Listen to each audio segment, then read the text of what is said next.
오늘 설교의 제목은 고난당하시는 예수 그리스도라는 제목으로 말씀을 증거합니다. 오늘은 종려주일입니다. 종려주일은 어떤 날입니까? 종려주일은 십자가 순환을 위해 예수 그리스도가 예루살렘에 공식 입성하는 날을 기념하는 주일입니다. 만왕의 왕이신 예수님께서 어린 나귀를 타고 겸손한 인간의 모습으로 예루살렘에 입성하실 때 사람들이 종려나무 가지를 들고 흔들면서 주님을 맞이했던 풍습에서 유래된 게 종려주일입니다. 이 종려주일이 지나면 곧바로 고난주간이 시작됩니다. 예수님께서 예루살렘에서 금요일에 십자가에 못 박혀 죽으시고 주일 아침 부활하시기 전까지의 시간입니다. 이 시간은 주로 예수님의 고난을 묵상하면서 동시에 부활의 소망을 간직하면서 지내는 아주 경건한 시간이 되어야 합니다. 초대교회 교부들은 고난주간, 홀리위크라고 표현하는데요. 고난주간을 한 해의 지성소로 간주했어요. 그러니까 한 해 중에 가장 중요한 시간이 있다면 그것은 바로 고난주간이라는 거예요. 한 해의 지성소라는 거죠. 하나님의 임재를 가장 강렬하게 깊이 경험할 수 있는 시간이 이 고난주간이라는 거예요. 또한 고난주간은 사순절의 면류관으로 생각했습니다. 즉 사순절에 관씌어지는 마지막 축복이 강하게 임한다는 거예요. 우린 금요심야 기도회를 통해서 계속 이 복음서 말씀을 통해서 우리 사순절 절기에 더 깊이 우리 내면 더 깊이 그 예수님의 십자가가 깊이 새겨지도록 그런 묵상들을 계속 해왔습니다. 이 탕자의 비유를 통해서 육적인 쾌락의 삶을 살아가는 데에는 진정한 만족이 없다는 것 우리 배웠어요. 또 사마리아 여인이 그 남편이 여러 명이에요. 그래서 사람들에게 감정적인 안정감과 인정을 추구하며 살았는데 거기에도 진정한 만족이 없다는 것에 대해서 배웠어요. 38년 된 병자의 치유를 통해서 마비와 절망과 수치와 모욕들이 우리의 깊은 곳에 심층 깊은 곳에 여러 겹으로 새겨져 있는 그런 마비와 절망과 수치와 모욕을 치유하시는 이 사순절에 그런 은혜를 주시는 예수님에 대해서 함께 나누었습니다. 그리고 이번 주 금요일은 맹인의 치유, 맹인의 치유를 통해서 정말 불가능한 치유의 사건이잖아요. 어떻게 보면 사람이 어떻게 눈을 뜰 수 있겠어요. 그런 기적이 예수 그리스도를 통해서 예수 그리스도의 십자가를 통해서 이루어지는데 맹인의 치유에서 또 중요한 게 뭐였죠? 육적인 눈은 뜨는 것도 중요하지만 더 중요한 건 뭐예요? 영적인 시각이 열리는 것. 그 영적인 시각이 열려서 하나님의 관점으로 자기의 삶을 해석하고 하나님의 관점으로 하나님의 이끄심에 대해서 경험하는 것. 이게 중요하다고 말씀을 드렸어요. 이제 이런 시간들이 다 지났어요. 그리고 이제 금식하면서 우리가 이 광야의 마지막 종착점인 어디에 와 있어요? 종려주일에 이 고난주간의 문을 딱 열려고 하고 있어요. 근데 이 고난주간은 지금까지 해왔던 모든 것이 하나로 묶여짐을 통해서 강력한 새로운 변화를 가지고 올 수 있는 마지막 축복이 이 고난주간에 있다는 거예요. 그죠? 그냥 단순히 고난주간만 지키는 게 아니라 이 과정을 통해서 이 고난주간의 마지막 축복, 사순절에 관이 씌어지는 마지막 축복이 임한다는 거예요.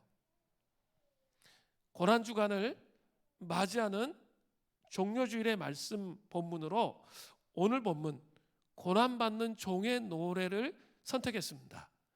이 말씀을 통해서 저는 이렇게 이 고난주간의 문을 열면서 다시 한번 십자가가 어떠해야 되는지 우리의 심령 안에 그 사랑의 십자가가 어떻게 새겨져야 하는지 가슴으로 이해하는 귀한 시간이 되기를 바랍니다. 그리고 그 이해를 통해서 우리가 성찬제식에 참여하면서 십자가를 깊이 가슴에 새기는 은혜가 있기를 바랍니다. 자, 이제 고난주간의 문을 엽니다. 자, 이제 본론으로 들어가겠습니다. 이사야서 40장부터는 이사야서 1장부터 39장 내용과 전혀 다른 내용이 나와요. 앞의 내용은 심판의 메시지가 주로 다 이렇게 정렬되어 있는데 40장부터 66장까지는 완전히 다른 메시지, 회복의 메시지로 가득 차 있습니다. 이사야는 바벨론 포로로부터 이스라엘을 구원할 이사야는 바벨론 포로로부터 이스라엘을 구원해낼 자를 언급하고 있습니다. 즉 그는 페르시아 제국의 고레스입니다. 이 고레스에 대한 예언과 막 뒤섞여서 여러 편의 종의 노래가 나옵니다. 그리고 오늘 본문이 포함된 이사야서 52장 13절부터 53장 12절까지 이 내용은 네 번째 종의 노래입니다. 이 종의 노래는 고난받는 종에 대해서 언급한 노래입니다. 고난받는 종에 대한 예언은 누구를 가리키는 것입니까? 바로 메시아이신 예수 그리스도입니다. 예수님께서 이 세상에 계시면서 고난당하시는 모습을 이사야 선지자는 약 2500년 전에 예언을 통해서 언급하고 있습니다. 예언을 통해서 언급했습니다. 오늘 본문에는 고난당하시는 종 예수 그리스도가 어떻게 묘사되어 있는지 살펴보려고 합니다. 첫 번째로 오늘 본문에는 무능력한 종으로 판단하는 그 인간들의 모습이 잘 나타나 있어요. 이사야서 53장 1절에 이사야는 아주 탄식하면서 본문을 시작해요. 우리가 전한 것을 누가 믿느냐? 여호와의 팔, 능력을 의미하죠. 능력이 누구에게 나타났느냐? 이사야 선지자는 탄식으로 본문을 시작합니다.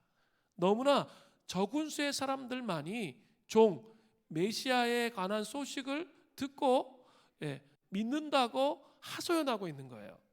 이 소식이 소수의 사람에게만 하나님의 권능을 주신 것으로 소수의 사람들에게만 하나님이 권능을 주신 것으로 믿고 있다는 거죠. 이유가 무엇입니까? 이사야서 53장 2절입니다. 그는 주 앞에서 자라나기를 연한 순 같고 마른 땅에서 나온 뿌리 같아서 고운 모양도 없고 풍채도 없은즉 우리가 보기에 흠모할 만한 아름다운 것이 없도다. 예수님 시대의 사람들은 하나님의 능력이 역사하는 그런 메시아를 본 것이 아니라 아주 쇠약한 한 인간을 본 거죠. 사람들은 그의 초라한 상태를 보고 수많은 이유를 들어서 그분이 틀렸다라고 했습니다. 그는 마른 땅에서 나온 뿌리 같아서 그가 자라난다는 것은 기적 그 자체였습니다. 그의 외모도 인상적이지 못하다고 덧붙이고 있습니다.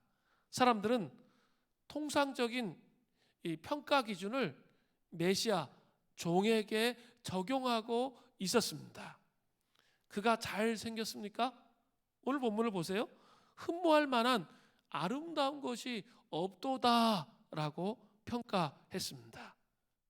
그는 왕족과 같은 막 윤기가 찰잘 흐르면서 기풍이 있었습니까?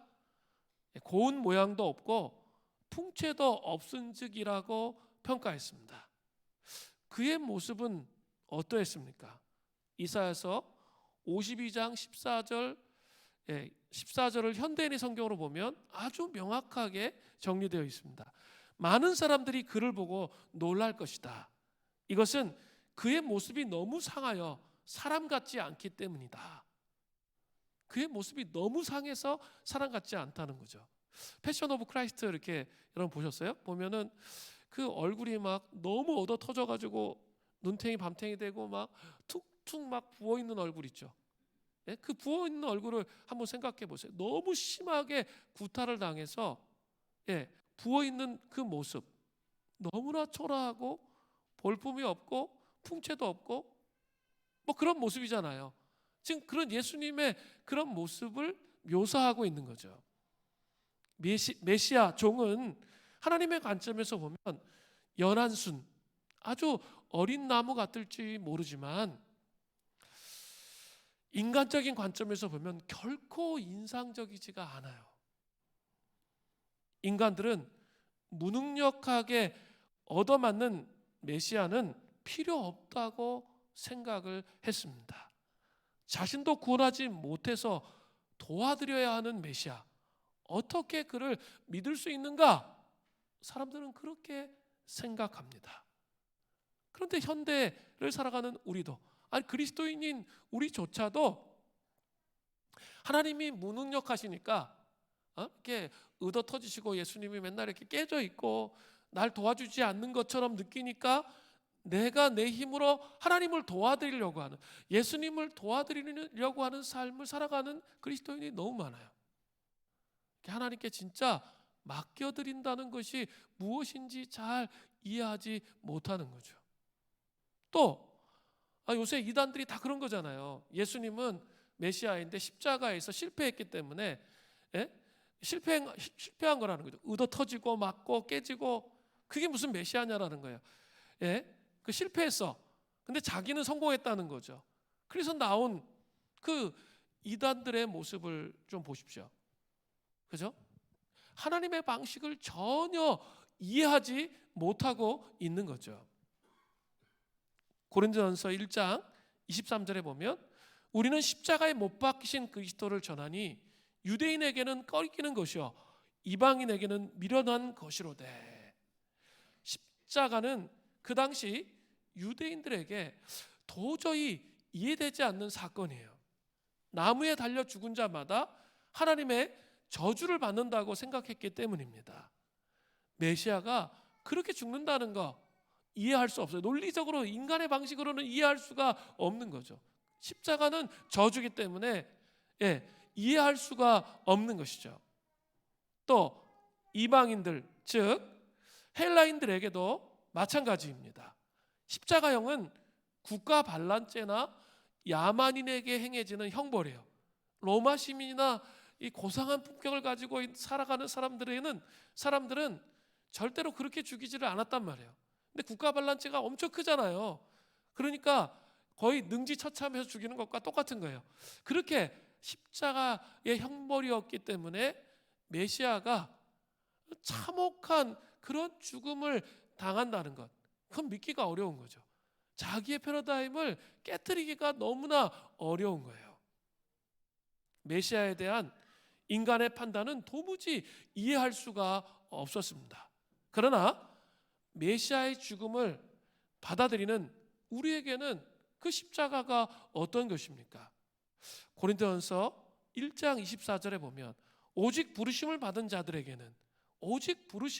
자들에게는 유대인에게나 헬라인이나 헬라인이 생각하는 그 참혹하고 치를 떠는 그런 십자가인데, 근데 그리스도인이면 그리스도는 어때요?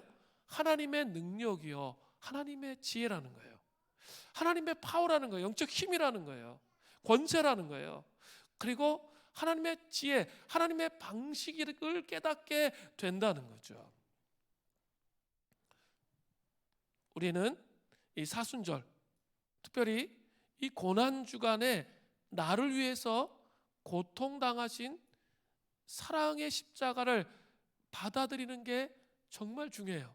그러니까 우리 십자가 하면 이렇게 좀 잘못된 왜곡된 인상을 갖고 있어요. 로마 카톨릭이 너무 그 행위 중심으로 막 극단적인 뭐 이렇게 금욕주의에 빠져서 막 이상한 행위를 하고 막 그 어떤 남미나 필리핀 가면 막 톡착 종교와 합쳐져 가지고 뭐 고난 주간에 막 십자가 자기가 못 박혀 보고 막 이런 것으로 우리는 자꾸 십자가를 생각하는 경향이 있어요. 그리고 그런 십자가는 있죠. 능력이 없어요. 우리가 먼저 생각해야 될 것은 뭐예요? 우리를 위해서 나의 삶과 나의 아픔과 나의 고통과 나의 절망을 위해서 그 고통당하신 그 사랑의 십자가를 생각하면, 그게 먼저예요. 그 사랑의 십자가를 생각하는 거예요. 그러면 내 앞에 있는 나의 고통을 어때요? 받아들일 수 있게 돼요.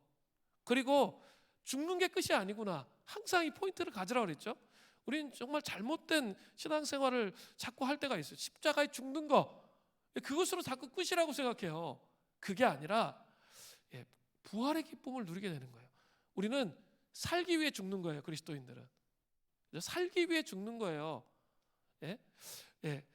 죽음을 통해서 예수 그리스도와 새로운 삶을 살기 위해서 그런 거죠.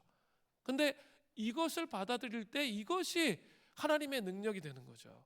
그래서 도무지 저 사람은 사람을 용서하지 못하는 사람이야.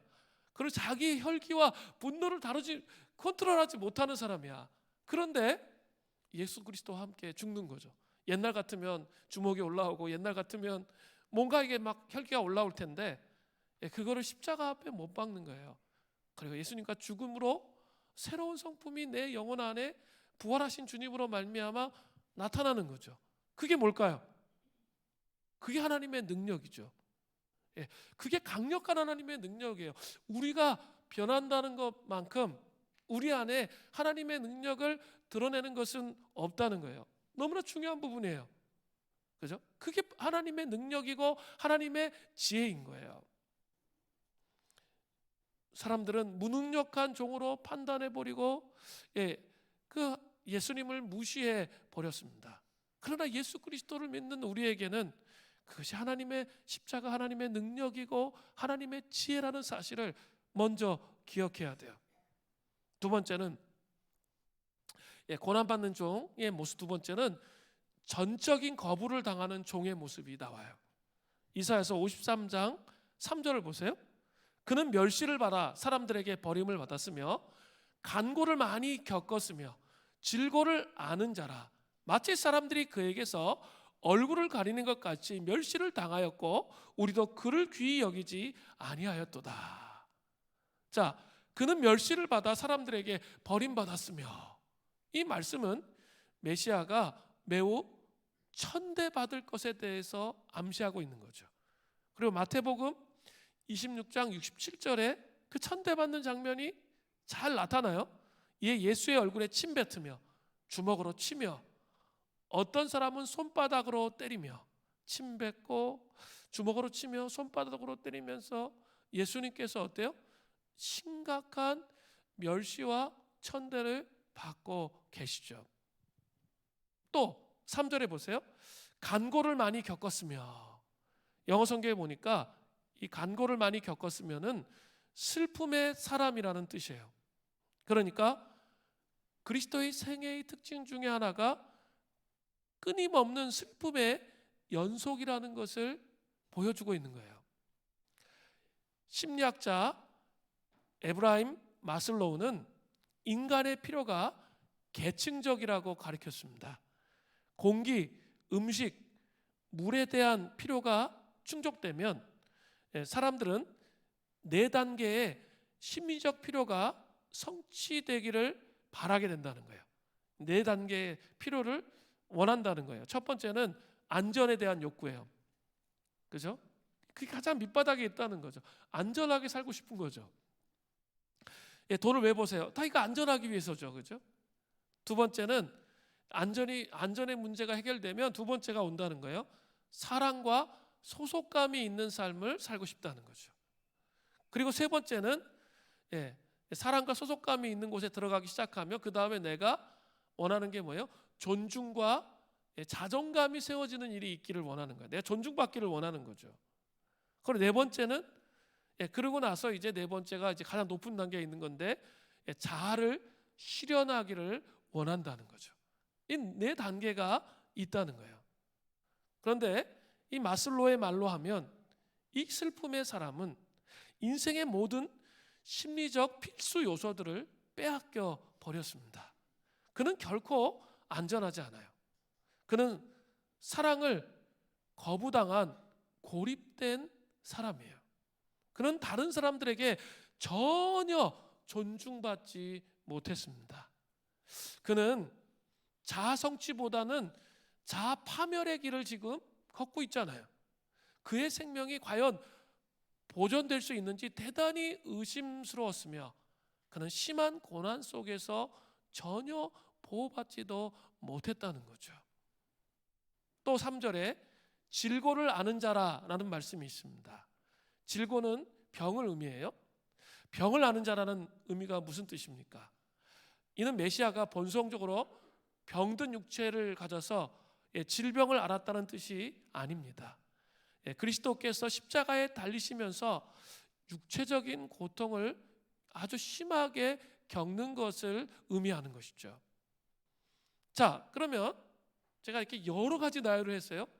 멸시와 슬픔, 질병을 겪었다는 것을 한마디로 표현하면 뭘까요? 그분은 전적인 거부를 당했다는 거예요. 전적인 거부를 당했다는 거죠. 사랑하는 성도 여러분, 여러분은 인생길 가운데서 어떻게 이렇게 멸시와 슬픔과 질병으로 인해서 전적인 그런 거부를 당해 보신 적이 있으십니까? 메시아이신 예수님은 우리의 이런 아픔을 겪어보셔서 아신다는 거죠. 제가 이 설교를 준비하면서 이 가족치유 마음치유 책에 있는 가족 초상의 내용이 생각났습니다. 뭐 이런 내용이에요. 36세 된 변호사인 벤은 수년 동안 어머니의 술주정에 대한 기억 때문에 괴로워했습니다. 그가 초등학생일 때 어머니는 그의 어깨를 잡고 그를 구석으로 몰아붙인 후에 내가 태어나기 전까지는 모든 것이 좋았어. 너와 내 아버지가 정말 행복했단 말이야 라고 소리쳤습니다. 그때 이 벤이 말하는 거죠. 내가 무엇을 할 수 있었겠습니까? 벤은 기억을 더듬으면서 말했습니다. 나는 그녀가 옳다고 생각했습니다. 그리고 만약 그녀의 말이 옳다면 내가 잘못된 것이겠죠. 내 말은 나의 존재 자체가 잘못이라는 것이죠. 그렇기 때문에 아버지가 이혼했을 때 아무도 그것에 대해 나에게 말해주거나 말해주지 않았습니다. 바로 내가 원인이었기 때문입니다. 술주정도 아니고 정신적인 학대나 정서적인 문제가 아닌 바로 나 때문입니다. 만약 내가 태어나지 않았다면 그들은 여전히 행복했을 것이고 이혼하지도 않았을 것입니다. 이렇게 말하는 내용이에요. 자신의 존재를 거부당한 한 영혼이 자신을 깊이 학대하는 모습입니다. 멸시와 슬픔과 고통이 그 영혼 깊은 곳에서부터 스며 나오고 있습니다. 그죠? 이 가장 가까운 사람들로부터 존재의 거절을 경험할 때 그 상처가 우리의 심령 안에 아주 깊이 새겨지면서 자기를 학대하고 자기를 무시하고 자기를 괴롭히고 자기를 놓아주지 않는 그런 삶을 살 가능성이 많이 있습니다. 그런데 중요한 게 있어요. 이러한 비슷한 존재의 거부를 당해보신 그런 분이 계십니다. 그분이 누구세요? 바로 예수님이세요. 우리에게 이 십자가는 내가 그런 존재의 거절을 당해서 내가 안다라고 우리에게 손짓하고 말하고 계십니다. 그분께 가지고 나아가시기를 간절히 바랍니다. 그럴 때 그 사랑의 십자가가 내 영혼의 중심에 들어와서 내가 진짜 안전하고 그 그늘 안에서 자유로울 수 있다는 것을 경험하게 되는 것이죠. 우리의 삶을 살아오면서 수많은 거짓 메시지들이 우리를 가득 메우고 있어요. 그죠? 넌 사랑받을 수 없는 존재이고 너는 태어나면서부터 쓸모가 없고 무가치하고 값어치가 없다는 수많은 메시지들이 우리 앞에 있어요. 그런데 우리 보혈기도 했잖아요. 왜 했어요? 그 하나님의 진리를 자기 영혼에게 선포하는 거예요. 그래서 이 들은 것보다 이 하나님께서 우리에게 말씀하시는 이 음성, 우리를 사랑하시고 우리를 존귀하게 여기시면서 우리를 세우고자 하시는 그 음성을 들으면 어떻게 될까요? 이 거짓 메시지들이, 혼의 타락으로부터 오는 거짓 메시지들이 벗겨지는 거예요. 그리고 진짜 하나님이 우리를 사랑하신다는 것을 깨닫게 되는 거죠. 내 의식과 무의식에 예수님의 보혈의 능력이 임해야 돼요. 내가 인식하지 못하는 그 존재의 깊은 거절감 안에 예수님의 보혈이 임해서 그 사랑의 보혈이, 사랑의 십자가가 우리에게 임할 때 진정한 정체성과 회복을 경험하게 되는 거예요. 그렇기 때문에 예수님의 보혈은 뭐죠? 사랑의 십자가라는 것이죠. 이것을 기억하시는 은혜가 있기를 바랍니다. 하나님께서 고난당하시는 종 메시아를 이 땅에 보내신 이유가 무엇입니까? 이사야서 53장 4절 전반절에 그는 실로 우리의 질병을 지고 우리의 슬픔을 당하였거늘, 그분께서 우리의 질고와 슬픔을 대신 짊어지셨습니다. 이것이 십자가의 의미입니다. 이것을 믿음으로 받아들이십시오. 왜 우리 보혈기도문 해요? 이 믿음의 싸움을 하기 위한 거예요. 믿어지지가 않잖아요. 너무 불신이 많으면, 그죠? 근데 그 믿음으로 정말 나의 질고와 슬픔을 예수님이 정말 짊어지셨구나, 이것을 믿음으로 받아들이기 위해서 이 싸움을 싸우고 있는 거예요. 이것이 주님께 나아가는 방법이에요. 그죠? 그 믿음이 있어야만 나갈 수 있어요.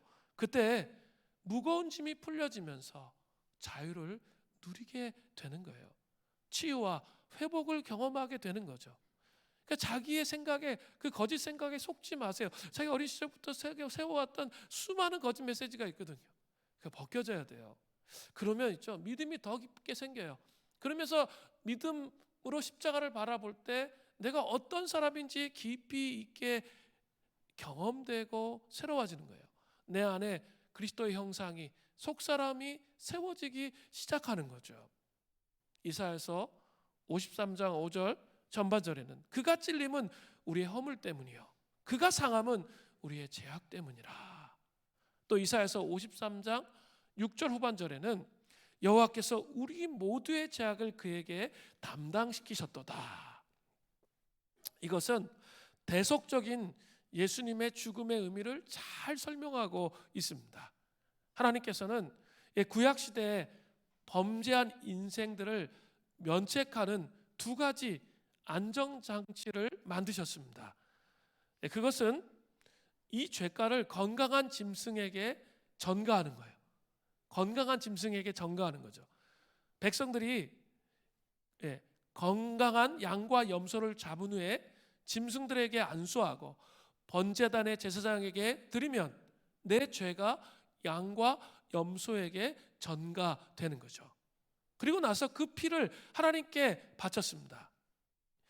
이렇게 동물의 피를 가지고 내 인생의 죄가를 전가시켜서 제사함을 받을 수 있도록 한 것이 구약시대의 첫 번째 안전장치였죠. 두 번째 안전장치는 대속제일날 행해졌습니다. 7월 10일 날 대제사장이 자기의 죄를 용서받기 위해서 염소 한 마리를 준비해서 안수한 후에 광야로 끌고 가서 낭떠러지를 향해 보냈습니다. 그러면 그 대제사장의 죄가 염소에게 전가되어서 내가 죽어야 할 자리에 염소가 대신 서는 것이죠. 내가 받아야 할 형벌을 안수기도를 통해서 염소에게 전가해서 희생양을 만드는 것이죠. 이게 바로 아사셀의 염소라고 말하죠. 그 희생양을 만드는 거예요. 이 두 가지 안정장치가 있었던 거죠. 그러나 히브리서 10장 4절 말씀을 보세요. 이는 황소와 염소의 피가 능히 죄를 없이 하지 못함이라 라고 말씀하셨어요. 동물의 피는 하나님의 시선으로 볼 때 제한적인 속죄의 능력이 있었던 거죠. 그래서 반드시 범죄할 때마다 계속적으로 제사를 드리는 거죠. 우리 성막이 아주 고상하고 깨끗할 것이라 생각하시면 착각이에요. 아니 매일 그냥 피부린내 나게 짐승의 목을 따는데 깨끗하고 고상하겠어요? 온갖 짐승의 울부짖음과 피로 뒤범벅된 아주 돛대기 시장 같은 그런 모습이었을 거예요. 예, 그렇게 계속적으로 제사를 드려야 돼요. 그리고 우리가 이렇게 한두 번 죄짓는 것도 아니고 날마다 죄짓는데, 예? 그 짐승이 엄한 짐승들이 얼마나 많이 죽었겠어요? 너무나 많이 죽어 나가는 거죠. 예, 그런 시대를 구약 시대는 살았습니다. 그러나 신약 시대에 오면 예수님께서 우리의 죄를 위해서 어떻게 하셨습니까? 히브리서 10장 10절을 보면 이 뜻을 따라 예수 그리스도의 몸을 단번에 들이심으로 말미암아 우리가 거룩함을 얻었노라. 예수님 단번에 십자가에서 자신을 들이심을 통해 어때요? 우리가 거룩함을 얻었죠. 또 히브리서 10장 14절에도 그가 거룩하게 된 자들을 한 번의 제사로 영원히 온전하게 하셨느니라. 한 번의 제사로 예수님이 십자가에 못 박혀 죽으심을 통해 우리가 온전하게 된 거예요. 그러니까 짐승 안 잡잖아요, 우리 예배 드릴 때마다. 그죠? 예수 그리스도의 십자가를 바라보는 자마다 용서받는 거죠. 예수 그리스도가 십자가에서 피 흘리심을 통해 우리의 허물과 죄악들이 용서받은 것이죠. 하나님께서 종을 이 땅에 보내신 이유는 바로 이러한 죄악들로부터 우리를 건지시기 위해서였습니다. 그런데 사람들이 어떻게 반응합니까? 이사야서 53장 4절 후반절을 보세요. 그는 징벌을 받아서 하나님께 맞으며 고난을 당한다 하였노라.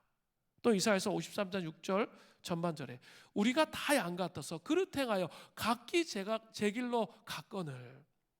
6절에 우리를 양으로 비유하고 있습니다. 양들은 습관이 강한 동물이에요. 그런 습관이 강한 동물로 유명해요. 만약 양들을 제멋대로 내버려 둔다면 도랑이 계속 패이도록 아직 고집세게 한 길로만 다닙니다. 황폐하게 될 때까지 같은 언덕에서만 계속 풀을 뜯어요. 다른 데 안 가. 내버려 두면 계속 풀을 뜯어 먹습니다.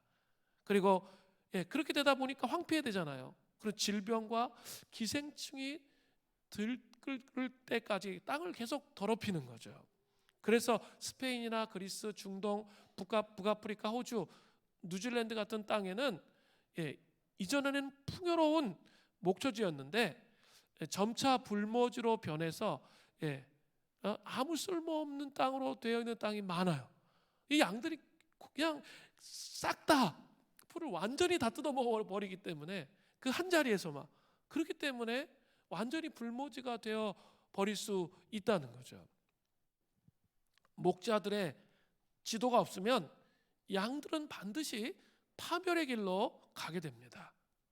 이러한 모습을 하나님의 인도가 없는 삶을 살게 될 때 오는 파멸과 연결시키고 있습니다. 각자 소견에 오른 대로 제 길로 가는 것은 파멸의 길입니다. 그러나 하나님의 인도 방식인 십자가 앞으로 돌아올 때 놀라운 회복과 새로워짐을 경험하게 되는 것입니다. 이러한 십자가는 우리에게는 어떤 유익이 있을까요? 이사야서 53장 5절 후반절입니다. 이게 이제 중요한 말씀인데 그가 징계를 받음으로 우리는 평화를 누리고 그가 채찍에 맞음으로 우리는 나음을 받았도다. 십자가가 우리에게 주는 유익이 뭐예요? 평화와 나음이에요. 자, 이 두 가지인데 첫 번째를 좀 살펴보죠. 우리는 십자가로 말미암아 평화를 누린다고 그랬죠. 골로새서 1장 20절에 보면 그의 십자가의 피로 화평을 이루사 만물 곧 땅에 있는 것들이나 하늘에 있는 것들이나 그로 말미암아 자기와 화목하게 되기를 기뻐하심이라. 무슨 뜻이에요? 예수 그리스도가 십자가로 말미암아 모든 것으로부터 서로 화목하도록 하게 하셨다는 거예요. 먼저는 하나님과의 관계가 화목하게 되는 거죠. 그래서 하나님의 인도함을 받는 삶을 살아갈 수 있게 됐다는 거예요. 그 십자가는 또 우리에게 그 피조 세계와의 관계를 화목할 수 있도록 그렇게 하셨다는 거예요. 그리고 세 번째는 사람들과의 관계를 회복하도록 하셨다는 거죠. 평화가 임하도록, 진짜 예수 그리스도의 십자가 앞에 자기가 못 박힌 그런 삶을 경험하고 세워지면 반드시 사람들과의 관계가 열려지고 회복되어진다는 거죠. 그게 특징이에요. 그 십자가의 특징이에요. 그래서 평화를 누리게 되는 것이죠. 두 번째가 중요한데, 두 번째는 우리가 나음을 입었습니다. 나음을 입는다는 것은 무엇입니까? 죽음의 병에서 노임을 받아 영적 강건함을 누리게 되었다는 거예요. 죽음의 병에서 노임을 받아 영적 강건함을 누리게 되었다는 거죠. 육체적인 질병으로부터 치유를 의미하기도 합니다.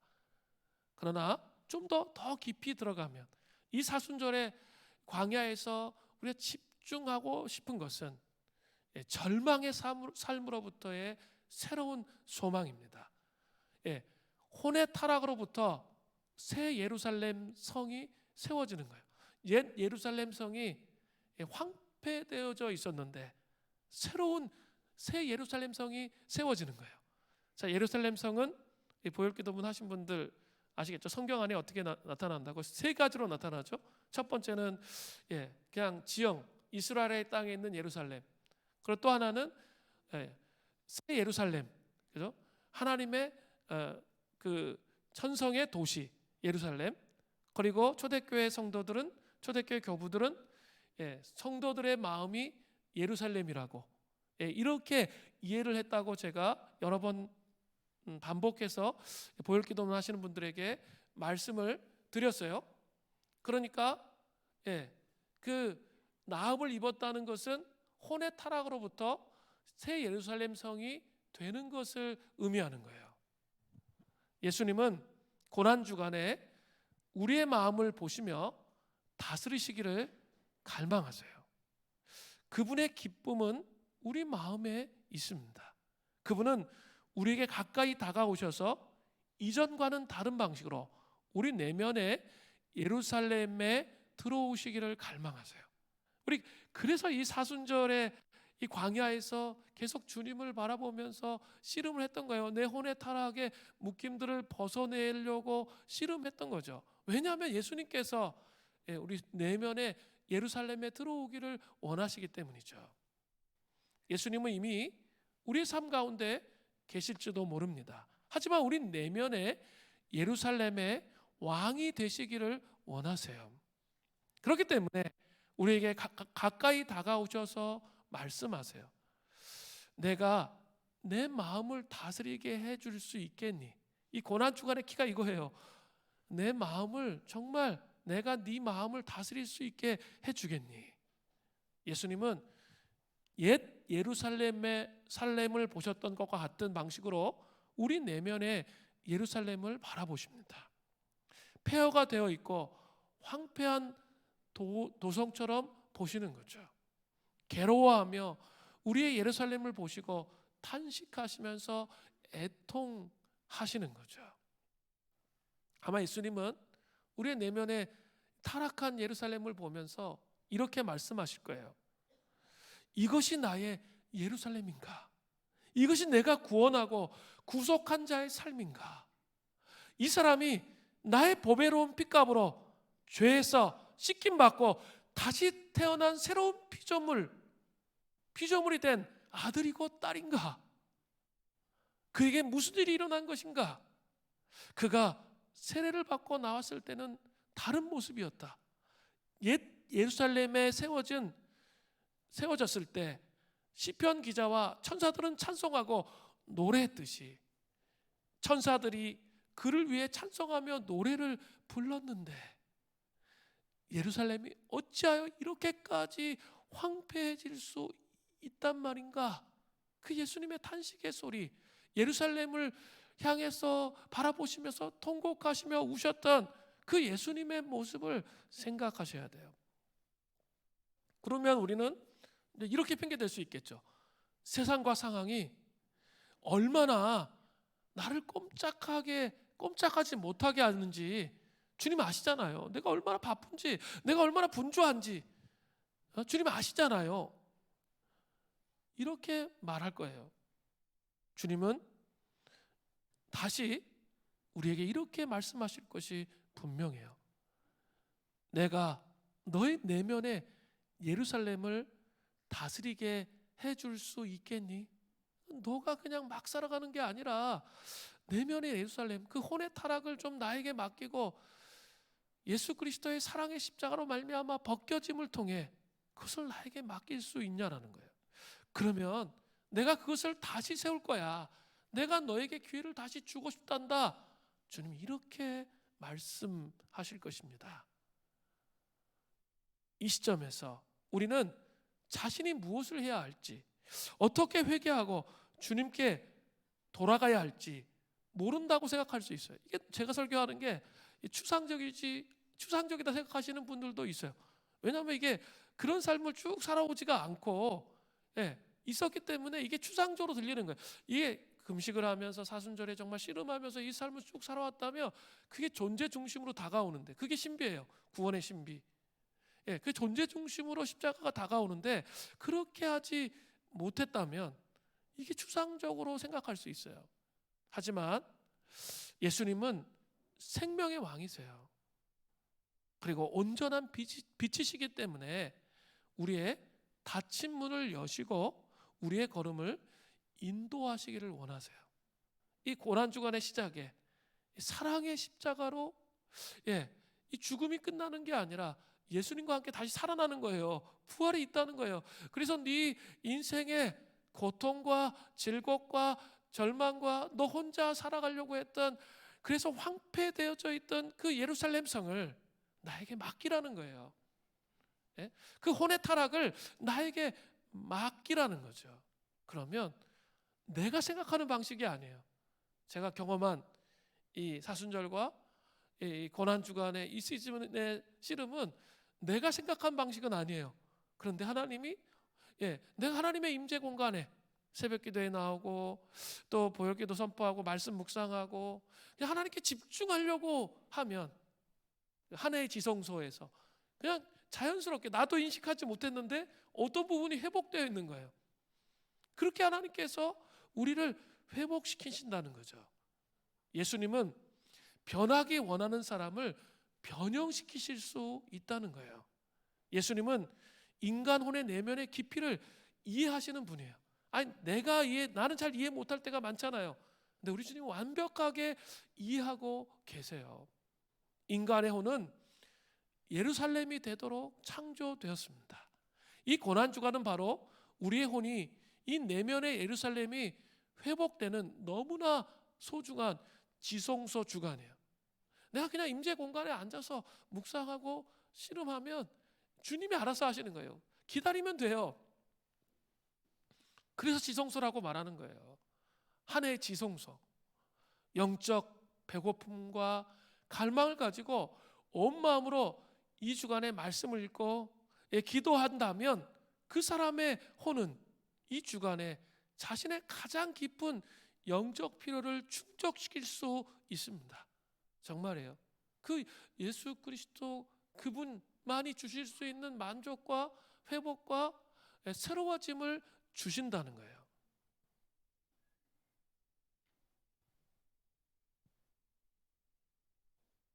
이 주간에 기도와 예배를 통해 우리는 생명의 주님, 예루살렘의 주님을 만나게 됩니다. 그분은 크신 사랑과 긍휼로 우리를 부르세요.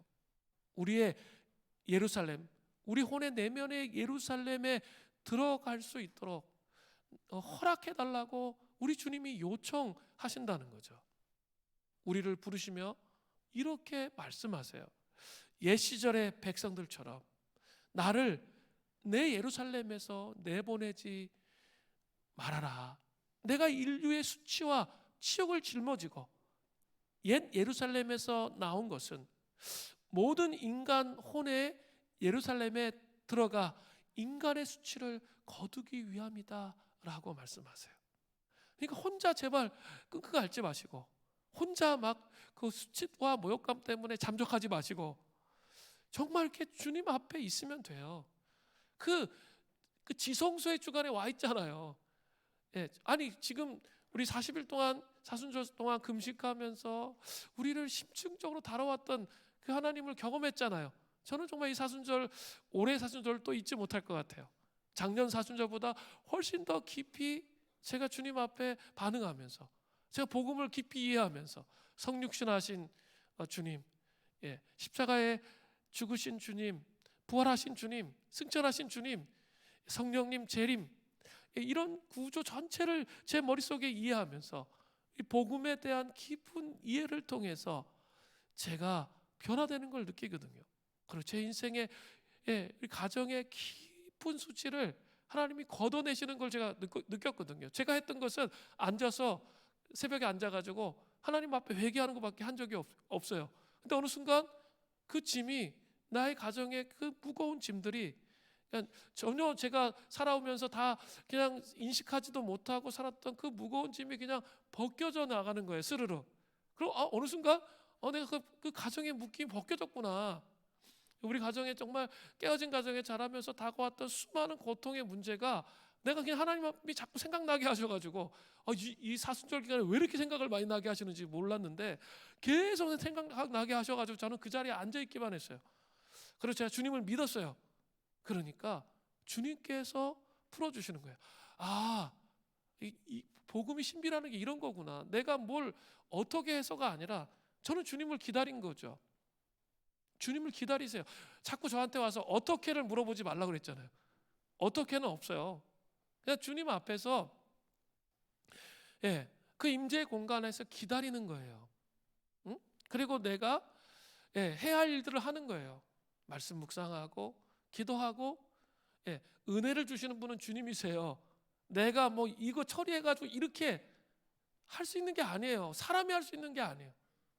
근데 제가 여러분에게 해드릴 수 있는 건 그 자리에 나갈 수 있도록 권면하고 독려하는 일은 제가 할 수 있겠죠. 근데 일하시는 분은 누구세요? 이거 잘 아셔야 돼요. 하나님이세요. 사랑의 십자가예요. 여러분이 마음의 할례를 행해야 돼요. 그리고 그 마음을 열어야 돼요. 그냥 이게 너무 오래돼가지고 그냥 오랜 관습이야. 그냥 내가 통제해가지고 사는 거. 그리고 자꾸 맨날 예수님을 도와드리려고 해요. 예수님 도움 필요 없어요. 하나님이시잖아요. 삼위일체 하나님의 두 번째 위격이세요. 온 우주를 다스리시는 분이세요. 우리의 도움이 필요할까요? 필요 없어요. 제발 좀 도우시려고 하지 말고 좀 맡겨드리라는 거예요. 그러면 그 십자가를 통해서, 내 기다림을 통해서 내 영혼 안에 그 묶임들이 풀어져요. 그게 지금 지성소에 있기 때문에 그런 거예요. 특별한 주간이잖아요. 특별한 은혜의 시간이에요. 근데 이 시간을 그냥 낭비한다면 너무나 안타까운 일이에요. 저는 모르겠어요. 이 사순절을 지나면서 정말 이 복음이 얼마나 영광스럽고 위대한지에 대해서 날마다 재발견했거든요. 제가 평생 동안 복음서를 얼마나 많이 읽었겠어요. 근데 그때 깨닫지 못했던 거를 이 기간에 정말 많이 깨달았어요. 우리 예수님 이런 분이시구나. 삼위일체 위격의 한 분이시구나. 그리고 또 인간의 몸을 입고 우리 가운데 오셔 성육신하셔서 나의 고통과 아픔을 짊어지셨구나. 이게 이해가 되니까 이 완벽한 신이시면서 완벽한 인간이신 예수님이 이해가 되기 시작하니까 있죠. 변화가 일어나는 거예요. 회복이 일어나는 거예요. 여러분 그런 자리로 초청하는 거예요. 정말 이 고난 주간이 특별한 고난 주간이 되기를 원해요. 우리의 해결책은 예루살렘의 주님에게 있는 거예요. 그 우리의 내면의 예루살렘을 다스리기를 원하시는 주님에게 있어요. 정말 경험해 보세요. 그러면 영적 시각이 열려요. 그리고 여러분의 삶이 어디로 가야 할지 알게 돼요. 그런 자리로 여러분을 초청하고 싶습니다. 초대교회 교부들은 고난주간을 통해서 인간의 혼안에서 참되고 진정한 내면의 영적 역사가 일어나기를 간절히 원했어요. 제가 그런 글들을 계속 발견하고 있는데 너무 신기하더라고요. 옛날엔 그런 글들을 다 이해를 못해서 어려워가지고, 근데 이제 이해가 되기 시작해요. 왜 이런 실험을 했는지 이해가 되기 시작해요. 예수님은 예루살렘의 진정한 왕인 자신을 우리 가운데 모셔드림을 통해서 폐허가 된 우리 내면의 혼의 도시가 새 예루살렘이 되기를 원하세요. 아니 여러분, 보혈기도 선포할 때마다 그거 하잖아. 알고는 선포해야죠. 그 혼의 도시가 새 예루살렘 성이 되기를 원하시는 거예요.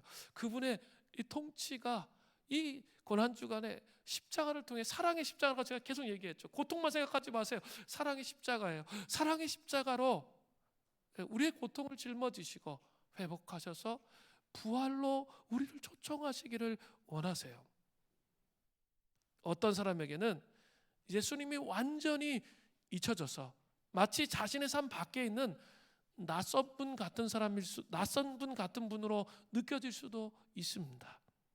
또 어떤 사람은 예수님이 자기 내면에 계실 수 있지만 배 밑바닥에서 주무시고 계시는 것처럼 그들의 삶에 한 구석으로 몰아낸 사람도 있습니다. 여러분, 그러면서 내가 그리스도인이라 말할 수 있어요. 지금 예루살렘 성이 완전히 황폐되어져 있는 거예요. 세상을 쫓다가 이렇게 영적인 시각으로 주님과 동행하는 삶을 살지 않고 세상을 쫓아가다 보니까 지금 여러분의 삶이 황폐되어져 있는 거예요.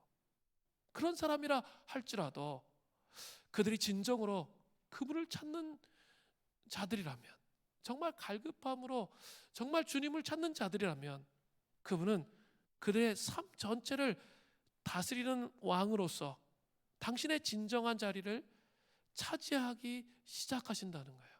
정말 내어드리세요. 이렇게는 못 살잖아요. 그 황폐함 속에서 여러분 살아갈 수 있다고 생각하세요? 아무리 해도 만족이 되지 않아요. 아무리 해도 안정감이 없어요. 탕자의 비유, 사마리아인의 비유. 그리고 수치와 부끄러움은 죄로 말미암아 끊임없이 올라와요. 38년 된 병자의 비유. 그런데 그 예수 그리스도로 말미암아 그런 변화와 회복의 자리로 우리를 이끄신다는 거예요. 그 결과 인간혼의 수치는 거쳐지고 상처는 치유되며 필요는 채워지며 평강으로 충만하게 되며 그 발걸음 위에 빛이 비춰지고 그분의 손으로 만드신 피조물로서의 지위가 회복된다는 거죠. 예수님은 예루살렘의 왕이세요. 우리 아까 예루살렘 찬양하는데 얼마나 감동이 되는지. 우리 내면에 예루살렘의 왕이세요. 왕으로서 그분이 우리의 혼에 그분의 자리를 그분이 차지하셔서 우리를 통치하시고 다스리시도록 우리를 내어드리는 그런 은혜가 있기를 간절히 바랍니다.